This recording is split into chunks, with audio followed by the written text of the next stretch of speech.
You're now listening to the Boys in the Booth podcast with your hosts, Harper Cody, Chad Melbourne, and Casey Abrams. New episodes every Monday on Spotify and Apple Podcasts.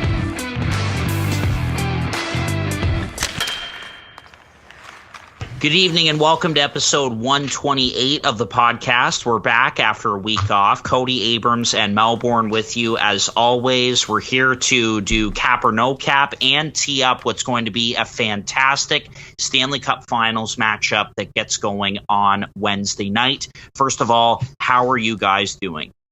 Cloud 9, Harp. Feels like Summer of Casey Part 2. Part 1 was last year, but it feels like I'm topping it. I've had like a million great weekends in a row, and I've got a ton of great stuff planned for the next few weeks too. I'm mentally living in Toronto. I've got my summer house in Collingwood and the cottage in North Augusta. So feeling pretty bougie nowadays. And all things are great. Yeah, it seems like every weekend Casey's in Toronto, and I'm just like, I look at his Snap map or like find my friends or whatever, and it's like, oh, Casey's 2 blocks away. What's up? How's it going?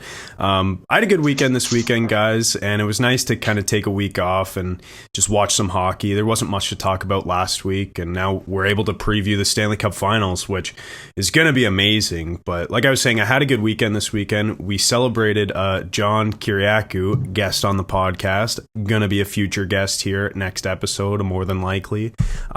He got called to the bar, so he's officially a lawyer now, and we were celebrating that, and it was a fantastic time. So all in all, just ready to get into this episode. But before I do, I wanted to say, did you notice this vintage NHL shirt? This was, nice. I got this at a thrift store. It was funny because Paige and I went to a wedding last weekend, and there was like a break in between like the ceremony and the after party. So like we went to a thrift store in our wedding clothes. So like, first of all, we didn't fit in, not the typical attire at a thrift store, but it was just kind of funny. But anyways, I picked this up.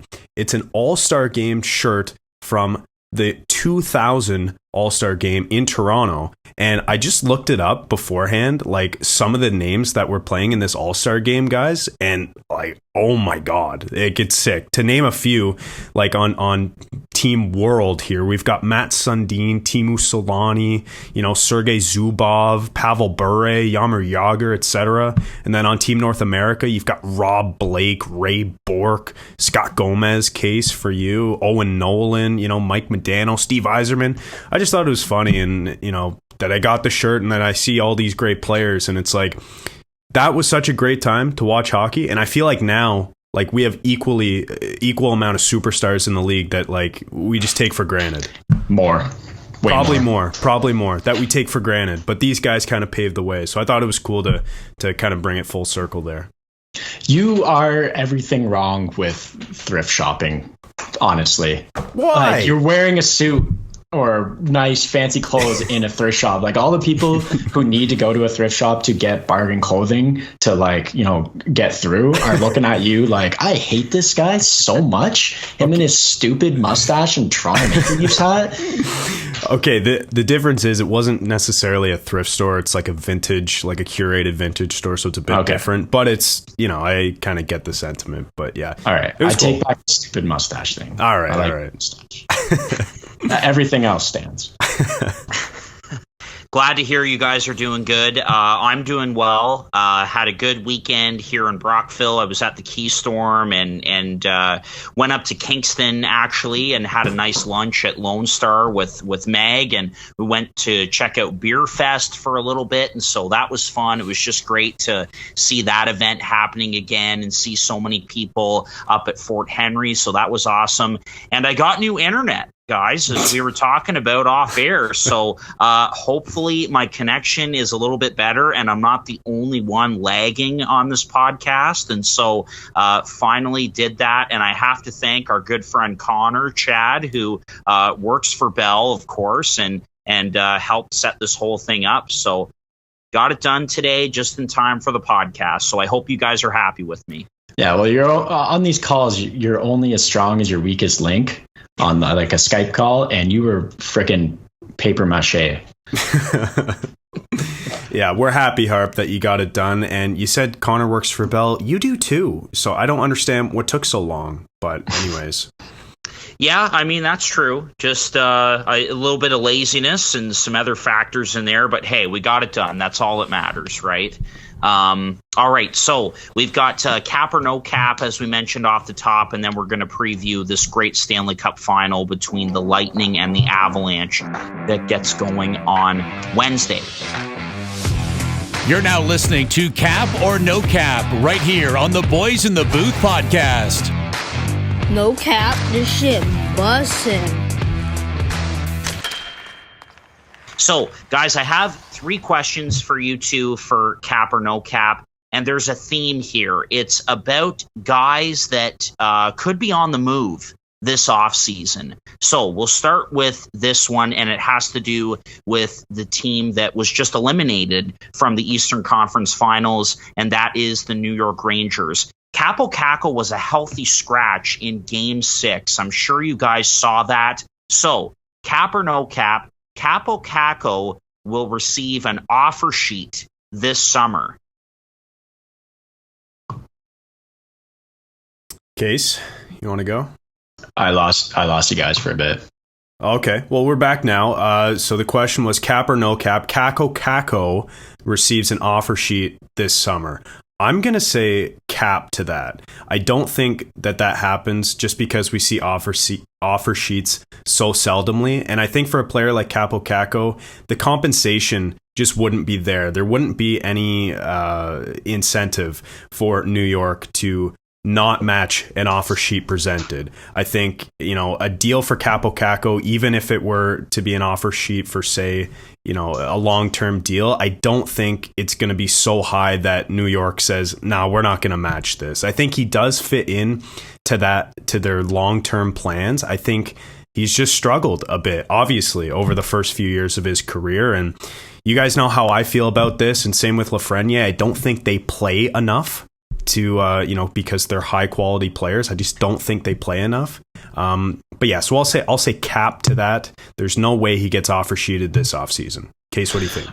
Okay, I'm going to say cap to him being offer sheeted. I think that no one really knows how much to pay Kaapo Kakko at the moment, and on top of that, they don't really want to give up the picks if they are going to push a high end offer sheet on him. So I'm going to say cap to the offer sheet, but I fully believe that he is a trade piece in this summer, and I don't expect him to be on the Rangers next year. You talk about Lafreniere and Kakko kind of in the same breath there, but two things drastically have happened with those two guys. Drastically different. Lafreniere is getting a lot of playing time right now. Oh, sorry. Rangers, suck it. He was getting a lot of playing time in the playoffs in the late parts here. He was an important piece there and was contributing in the playoffs. Kaapo Kakko was scratched, and when asked about it, Gerard Gallant said, "I was trying to win a hockey game. That's why I scratched him." So I don't think that he is in their long-term plans, and I think that the Rangers are heavily into win now mode. They've got a lot of young players already as it is on that team, and more coming. So I think that Kaapo Kakko has kind of worked himself into a trade piece to kind of push for another win now item that's going to get them further in the playoffs next year, or as far would be a good goal for the Rangers, because I think they pushed the limit this year. Yeah, I don't know if it's fair to say that Kakko didn't contribute in the playoffs. I think that kid line was really good, even though he was the third best player on the line. It was Hedl and Lafreniere were playing really well, and then him as a third guy. But I think he still contributed a decent amount. But the problem is, all season long and all last season, the guy plays 12 minutes a night. What are you supposed to do with that much talent, when you're playing in a third line position? To me, it makes no sense. He hasn't been given a proper opportunity. And I think, what's the classic? If he goes and plays with McDavid or something, or if he were to play with Matthews and Marner, You would see the skill just completely blossom if he were to play 15 to 18 minutes a night. I never once said that Kaapo Kakko is a bad hockey player. No, I know. In what I said there. I know. Like, I just don't think that there's room for him in New York. I don't think he's ever going to get the playing time of his skill caliber. So I think he needs to be moved to a team that's rebuilding and has a strong piece to send back, whether that's like in Arizona or something, Chicago or whoever. You talk about all the trade pieces out there, all the UFAs available, all the guys talked about on the move. We're going to talk about two more right here. So I think that Kaapo Kakko is definitely the Rangers like dangling him right now because he's the easiest piece for them to move. Yeah, one more thing about Kakko before we move on. I think what could maybe impact his future with this hockey club is Vitaly Kravtsov coming in on a 1-year, one-way deal at less than $900K. That could be a really good deal for a season and a great opportunity for a young kid that we've been waiting on with all of the guys that they have to re-sign and all of the cap space that they have to use. So I'm with you, Case. I think that Kakko could be a trade piece, but I wanted to throw the offer sheet question out there with regards to him. Okay, let's go to the other side. The team that was eliminated in the Western Conference Finals, the Edmonton Oilers. So, cap or no cap, Mike Smith will not be back with the Edmonton Oilers next season. I'm gonna say no cap. Cap. He's gonna be with them. He has another year, and I don't think any other team is looking to take on Mike Smith. So I think he's either there or he's retiring, and those are the two options. Yeah, Case, I'm with you. Those are the two options. I think he does come back, though, so I'll say cap as well.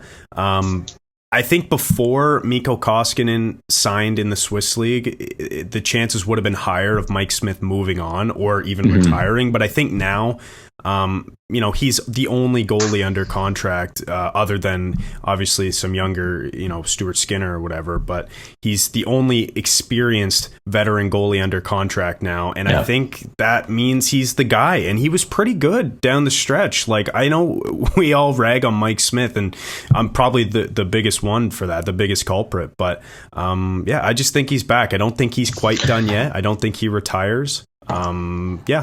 I think they definitely push to pick up another starting goalie for sure. But he's the roster guy right now, and Stuart Skinner, we'll see where he ends up, and then halfway through the season you're going to see Mike Smith be phased out because they've got a one and they've got Skinner.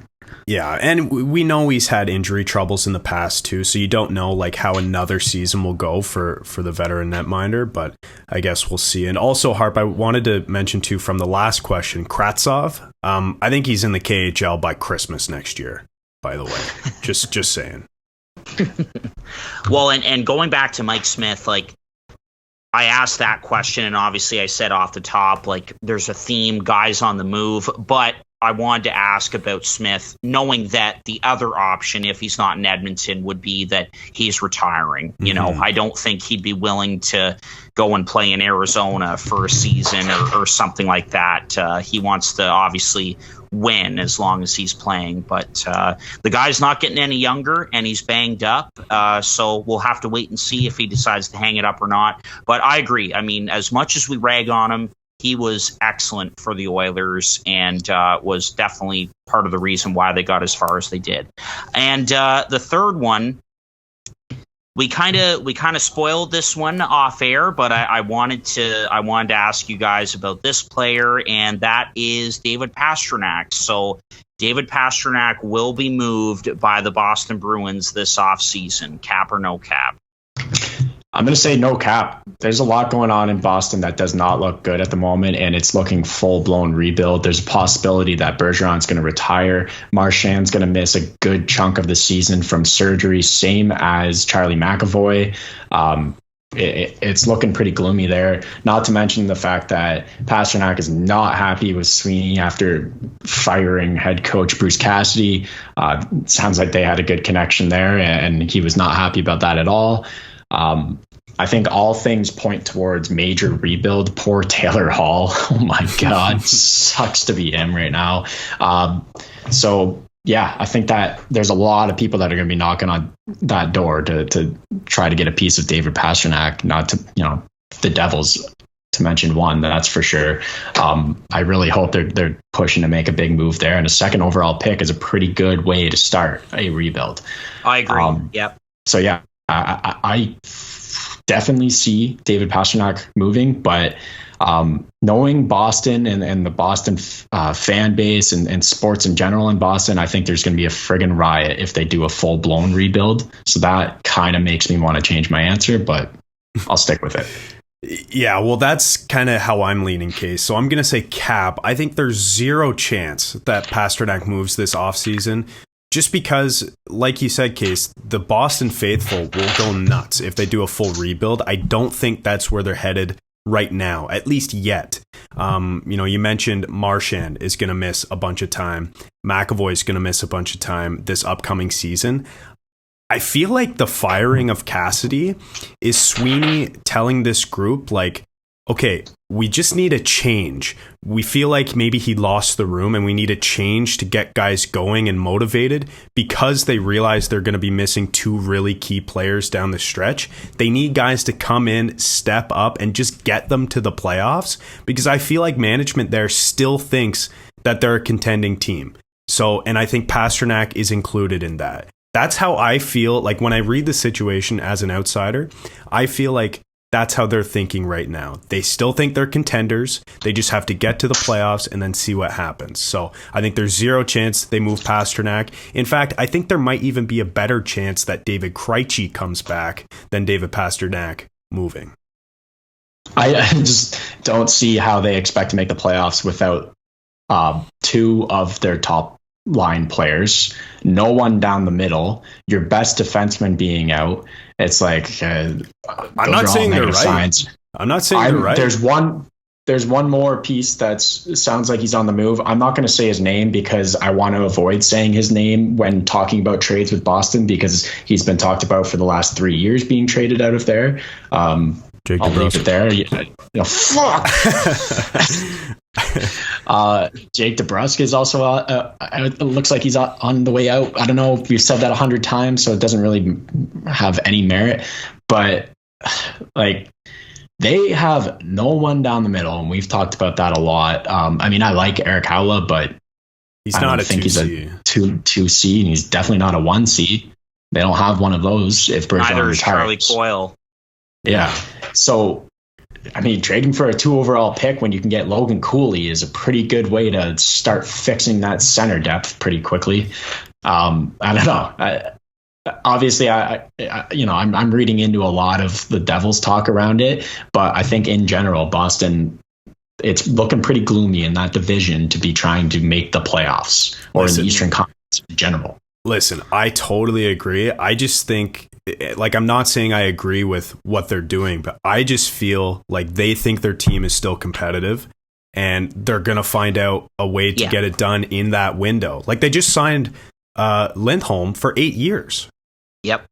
So what I'll concede on here is if they don't trade Pastrnak and they don't make the playoffs next year, then Sweeney's gone. And then wild card. Yeah. Who knows what's going to happen? Yeah. Well, they fired the wrong guy, it seems, anyways, right? Like, can we agree on that? Like, I don't think it was Bruce Cassidy's fault. He got that roster without a second line center or really any forward depth that is meaningful into a playoff spot in a really tough division with over 100 points. So I have him as a top 5 coach in the entire league. Yeah. And someone's going to pick him up too. And the thing is, he was told he was safe 2 weeks before he got fired.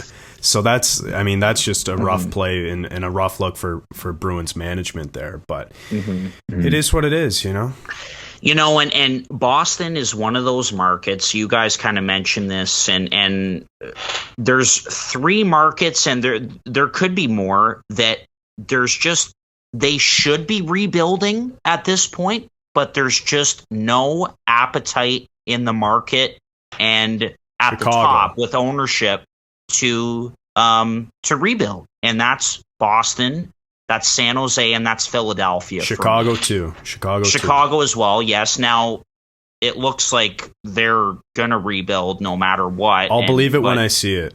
When I see it. We'll see. But yeah, I just like Boston is in there for me, and they fired the wrong guy. I think Bruce Cassidy got the most out of this roster. I think that Don Sweeney has done a really poor job at constructing this roster, overpaying aging veterans, and they have a really thin pipeline. Obviously, we've talked about it many times. The 2015 draft with the 3 picks in a row sticks out like a sore thumb. And trading Pastronack, could you imagine the haul that you would get in return, whether it's from a New Jersey or an LA or whatever? So I wanted to bring that up because I wanted to kind of give my 2 cents on the Bruins. Obviously, we posted something about them and the rebuild on our Instagram, but we'll have to wait and see. All right, that does it for Cap or No Cap, guys. So thanks for that. Great answers. And now we will tee up the Stanley Cup Finals. So starting with the Colorado Avalanche, they've had a good chunk of time off now after sweeping the Edmonton Oilers in the Western Conference Finals.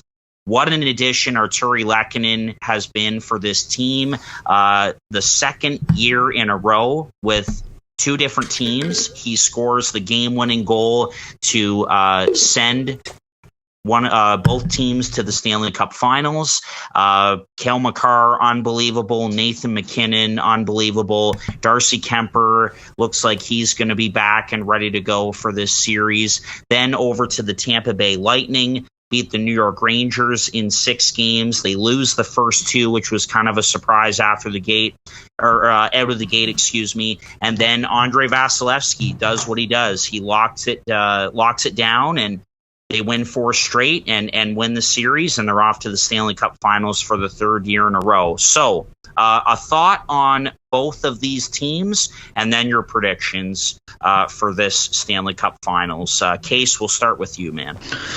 Yeah, it's going to be exciting, and it's going to be hard to predict. I mean, you've got the best team in the West in the regular season and now in the playoffs, and then you have the 2-time Stanley Cup champ coming out of the East after beating some pretty good teams.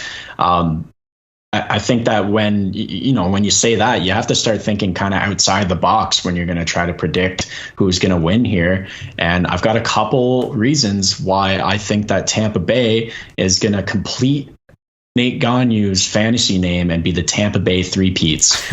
I think they're going to do it in 6 games too, because by time Colorado is able to adjust to the way Tampa plays, their decor and their goaltending, I think it's going to be too late, and Tampa will win it at home in Game 6. So a couple things here that I want to point out. So first time Colorado has been matched depth-wise on superstars, and that cannot be said with Tampa Bay after the first round. Toronto can match them depth-wise on superstars. Colorado, I say depth-wise because they just played Edmonton and they got McDavid and Draisaitl. But after that, it starts getting a little bleak in Edmonton, whereas Colorado is just a plethora of superstars, Makar and Landeskog and Rantanen and McKinnon. It's unbelievable. Well, Tampa Bay can match them here. Another thing that Colorado has not seen yet in this playoffs is a goaltender like Vasilevsky. I mean, there's no other goaltender like Vasilevsky, but they haven't even been close. There's been Ingram and Rittich, then split goalies in St. Not which is never a good sign in the playoffs. And then Edmonton, Mike Smith, who was good, but he's not even on the same planet as Vasilevsky in my mind. So they have not seen that yet. And then another thing is they have not seen a D-core like this yet. They played Nashville, who, it's good, not great. It's not what they used to be, and it's certainly not Tampa Bay. St. Louis, again, another good, not great D-core there. They've lost a few big pieces on the blue line. Pietrangelo for one. Ever heard of him? And then the Edmonton Oilers. We rag on their D-core all the time, and they picked them apart in that series. So they have not seen a D-core like this. They have not seen a goalie like this, and they are matched on superstar talent. So I'm going to go with Tampa Bay because they've got it. They've got everything. Yeah, Case, a lot of good points there. Before I get to my prediction, I just wanted to ask you guys, do you think this is the best final we've seen since 2011?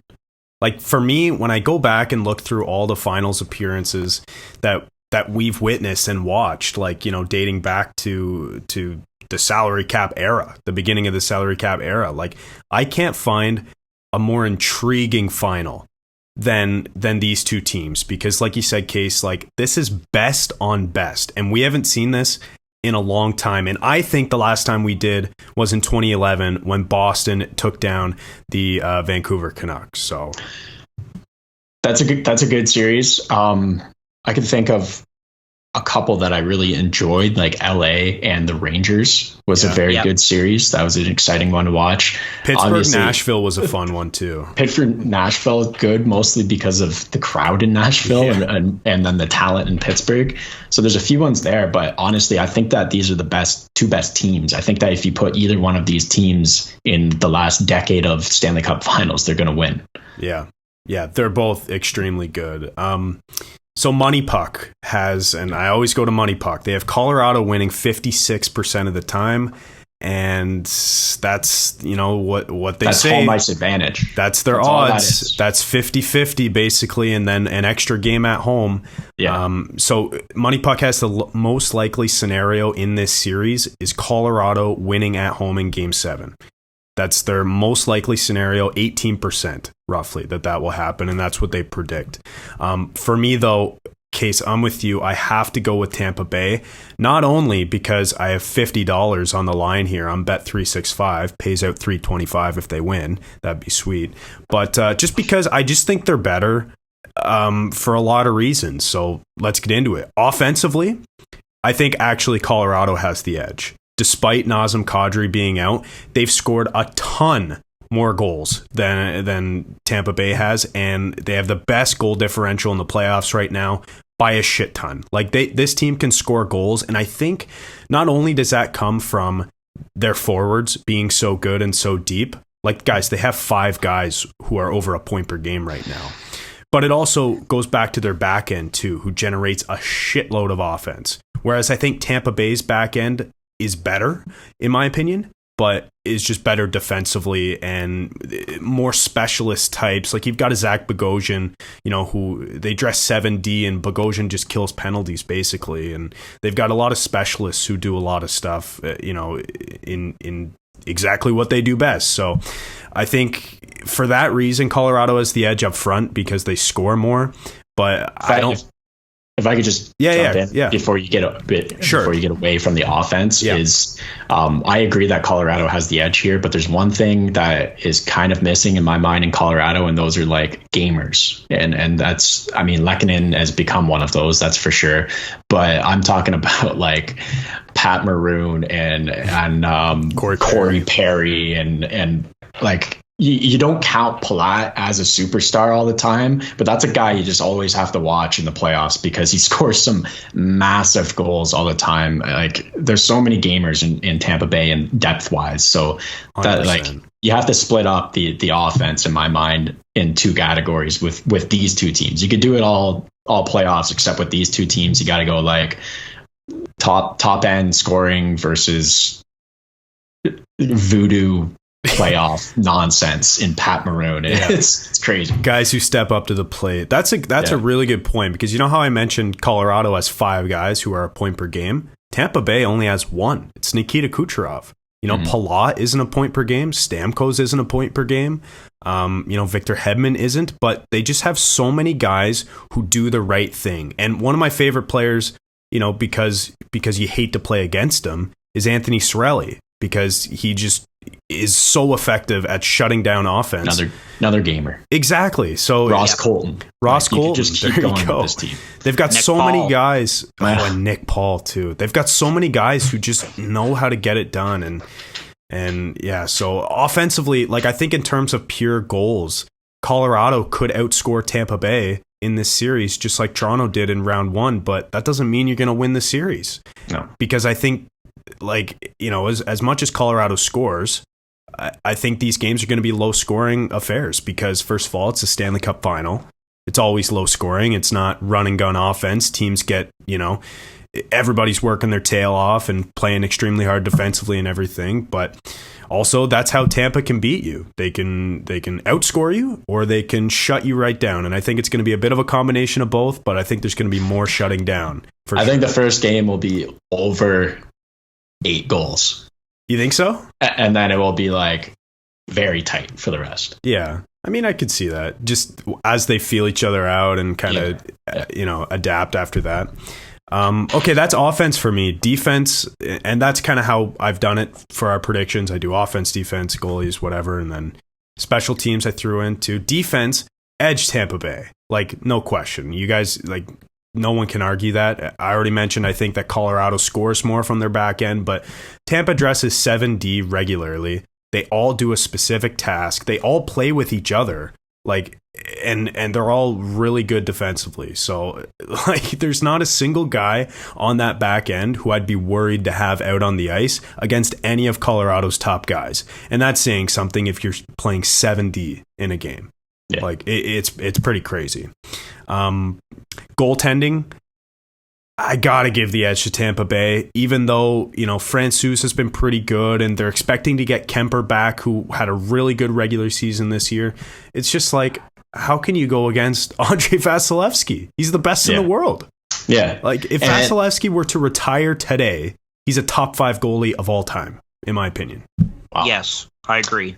One thing to bring back that we've talked about before is this decision about goaltending too. Like, I hate going into a series with having to make a decision on who's going to be your goalie. Do you stick with Francouz because he's been like dynamite, or do you go back to Kemper, who might be back from injury? Is he fully 100%? It's in the air. Whereas Tampa Bay is going with Vasilevsky. That, like, it's 100%. You don't have that worry in your mind. You don't have that worry as a player, as management, as coaching, anything. There's really something to be said there. Well, Case, we were saying this before we started recording. Like, I've noticed this playoffs that you're only as good as your starting goalie. And that's not me saying that, like, Jack Campbell wasn't good in the first round or whatever, because, he was okay and Vasilevsky was okay in the first round. But you've just seen so many goalies just carry their teams. And we saw it last year with Carey Price too. And, like, you're only as good as your starting goalies. So. Yeah, and that's why the Rito St. Lawrence Kings never won anything. Oh, goddamn. Rude. Okay. Last thing I wanted to compare for these two teams was special teams so far in the playoffs. For power play, I think the edge goes to Colorado. They're at 33.1%. Tampa Bay is at 22.6%. But penalty kill, which I think is probably going to be more important, the edge goes to Tampa Bay. They've killed 82.5% of their penalty kills against, and Colorado's at 75.7%. So they're pretty similar in both stats, but I think at the end of the day, Tampa Bay is going to get this done. They're going to repeat. They're going to three-peat, rather. They're going to win me my money, and I've got them taking it in 7 games. Okay. Well, I'll tell you one thing they have to do, talking about special teams, is smarten up. They've been taking a lot of penalties this year. So yeah, they have. So their opponents, though, I was looking at that earlier. Like, they're one of the most calls for and against in the playoffs this year. I think they're number 2. Corey Perry draws 4 penalties a game. Yeah. They also played Toronto in the first round, which Toronto took way too many penalties in that series, which added to it for sure. Yeah. No, I mean, great points by the both you guys, and Tampa Bay has had the harder path. Like, as you guys pointed out, Colorado has had 2 sweeps out of their previous 3 series in this playoffs, and Tampa Bay went to a game 7 in round 1, and then a very good second round series for them. I'm blanking out here. Who did they play in the second round? Florida. Yeah, Florida. That's right. Sweeping the Panthers. The Battle of Florida. That wasn't even a battle.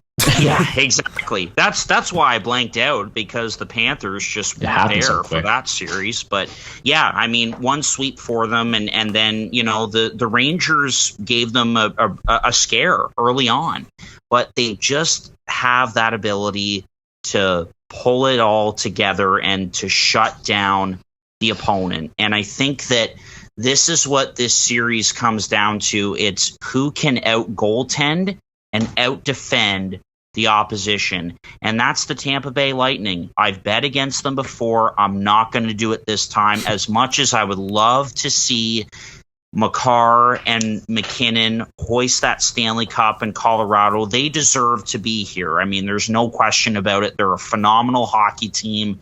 How can you go against the Tampa Bay Lightning and that goaltender and that defense that just shuts you down? I think Colorado, like you guys said, is the more skilled, faster team up front, but Tampa Bay just has that ability to shut you down, and they don't get down on themselves. They know exactly what to do and how to do it. And so I can't go against them. But it's going to be a phenomenal series. I should mention as well, just some question marks I have with Darcy Kemper. I ultimately do think that he has to be your guy. If he's healthy and ready to go, and you're Jared Bednar, you have to go to him game one. Is he healthy? He's ready. Is he ready? Do you know? I don't know if he's supposed to be. Okay. He's supposed to be back for the series. Like, I don't know. He's going to be ready for game one, but it sounds like he is back and ready to go. So, Tampa's Tampa. Like, there's been a saying this playoffs, they got Tampa'd again. Like, yeah. It's a real thing. And so I'm taking the Lightning in 7 games to complete the three-peat. We're witnessing one of the greatest goaltenders in front of our eyes. And do you guys not think you could argue too that I know Nikita Kucherov is kind of up and down sometimes, and you get a better effort one night and the next night he's not that much of a factor, but you could still argue that this guy's a top 5 player in the league sometimes. Like, could you not? Led the league in scoring with 128 points the one year. Like, his passing ability is ridiculous. Like, am I wrong with that? Or well, that I was going to mention that. I was going to say, ask me again who I think's going to win this series after Wednesday, because all I'm going to do is watch Kucherov and try to determine if he's game-changing top 5 player in the league, Kucherov, or if he's turnover machine, ghost no back Kucherov. Check. Yeah. That's the thing about Kucherov. Like, when he's healthy and on his game, which those two things, aren't always the case for him, especially being healthy. Like, I think he's made of glass. But when he's healthy and on his game, he's a top 3 player, I think, in the league. Like, he's that good. But like Case has mentioned time and time again, his off nights, like, he doesn't have a B game. He doesn't have a B plus game. It's either A plus or it's like a D. Like, it's never, and the D games too, he might get a point or two. Oh, he'll score. Yeah, but he might cough up 3 up the middle and then not back check for a 4th goal against or something, Yeah, he'll be a nightmare and then late in the second period score a beautiful goal. And it's like, God, just keep doing that. Anyway, I just think that is what this Stanley Cup final comes down to, is who can out-defend and out-goaltend the opposition. And in regards to that, I have to give the edge to the Lightning. So I think it's going to come down to whatever team scores more goals than the other team on each given night. Yeah. Well, yeah, because you have to clarify on each given night, because you can't say in a series, because I genuinely think that Tampa could lose the goal scoring in this series by 5 goals and still win. But again, the point that Case made, and it was a really good one. I heard that on another podcast earlier today, is that this is Colorado's first real test. They're facing a legit superstar goaltender for the first time in these Stanley Cup playoffs. So it'll be interesting to see how this talented forward group responds to that. You know what? You know what's crazy is, in this whole conversation we've been having, we've only kind of skimmed the 2 players who are going to miss time up front, and that's Kadri and Point. for their respective teams. I think Colorado misses Kadri a hell of a lot more than Tampa misses Point. Yeah. Like, I think I don't think that Tampa's going to be missing Point. I think he's going to be back for one, but continue, Chad. So yeah. So I'm not saying that Kadri's the better player. I think Point is, and I think that's fairly obvious, but Tampa just is so deep and their system is just adhered to by every player in the same way. Like, they just play such a strong team game where, you could plug in Nick Paul, who's playing 3C right now, as their second line center, and I don't think this team skips a beat. Like, I think they're that good right now when they're on a tear, when everything's going right for them, as it has been this playoffs. They've been tested a bunch of times. I just think, they're really not going to miss Braden Point, even though he's such a, game-changing player, because they have so many other guys who can do the same thing. If I can jump in really quickly, yes, absolutely, I agree. I think that Colorado misses Kadri a lot more than Tampa Bay misses Braden Point. And Case is right. It looks like Point is going to be able to come back here. But we talked about Anthony Cirelli before, and it's like you have that guy who just elevates and can take that spot. Or if it's Nick Paul, they don't skip a beat. But what I do have to say about the Avalanche and missing Kadri, I will say, though, JT Compher has really stepped up, and he's been excellent in his absence. So I wanted to quickly mention that on the Avalanche side of things. Yeah, just with Tampa Bay and kind of the point that Chad's making here, that the last 3 years of playoffs, they've just been the next player up. Yeah. And that's how they've built this team. It's the next player up. Kucherov's having an off night while Braden Point's going to win the game winner. Braden Point's hurt. Nick Paul is the man now. It's like, it's just the next guy up every single time. Yeah. Yep. In every position. That's what it is. Yeah. And here's the quote from Cooper too about, whether or not Point is going to be back. He said, "I don't know about the probability of game one, but it's extremely probable that he'll play in this series." Whereas Kadri, on the other hand, Colorado hasn't ruled him out officially, but I think it's a literal broken thumb, right? So I think it's pretty unlikely that he comes back in the Cup final here. He had surgery on it, and that's going to be really tough to play with. Yeah. And like shooting the puck in particular. Yeah. I mean, how do you do that with a broken thumb? I mean, he's an NHL hockey player, though. Yeah. He could have a broken spine and he might play. Yeah. Like, I'm not a doctor. I'm just saying I think it's pretty unlikely he comes back, especially compared to Point, who it sounds like he might even play in game one, and it's not confirmed yet, but yeah. Oh, what a fantastic Stanley Cup Finals matchup this is going to be. Anything to add, boys, before we wrap up? Yes, I have one more question for you guys. I wasn't sure if we're going to have time to get to it, but I think it can be a quick one. Who do you think right now are the front runners for the Conn Smythe Trophy? If you're just thinking about it, I only ask because, is it Connor McDavid? And it's a serious question. It's a genuinely serious question. McDavid leads all playoffs right now, all playoff players in scoring by quite a large margin, except for Leon Draisaitl. 2.06 points per game for McDavid. If he plays, anywhere from 5 to 8 fewer games than everybody else in the playoffs, and he still leads by a handful of points, could the Conn Smythe Trophy seriously go to Connor McDavid? I don't know if it's ever happened, because I think the last guy to win it who wasn't on the winning team was J.S. Shiger in 2003 when the Ducks lost. Yeah, they lost in the finals. Yeah, I don't know if any player layer of I don't know if any player has ever won it without even being to the finals, but Connor McDavid's performance in these playoffs, he was the only reason that they went that far. Yeah, well, I don't think that it's possible at all. I think that it's going to either a Colorado Avalanche or a Tampa Bay Lightning player, and probably of the winning team. Yeah. And just because I think that the people that give out these awards, they have both short-term memory and long-term memory. And the long-term of it is Nathan McKinnon is top 10 all time in points per game in the playoffs and in his career, and has also been just an absolute game changer for them so far this year. or this playoffs. So, and he's going to continue to do that in this series. So if they win, I have to see McKinnon getting it. And Tampa Bay, it's like, I mean,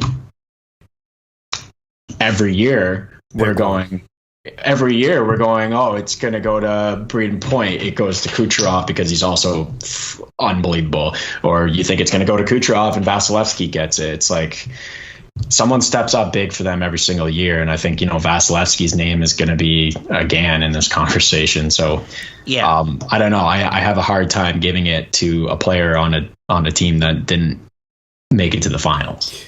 If Edmonton was in the finals and they lost, give it to Connor McDavid, 100%. Mm-hmm.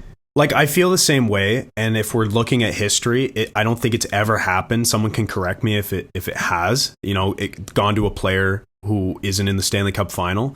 But the description of the trophy is, to the most valuable player to his team in the playoffs.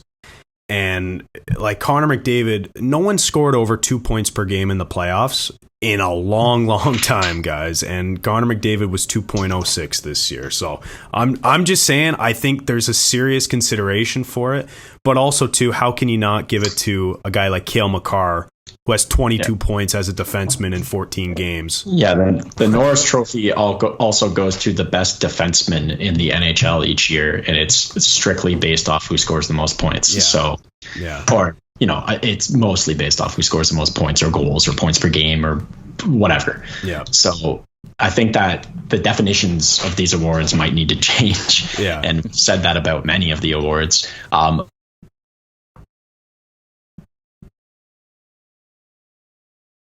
Oh, did we lose Case?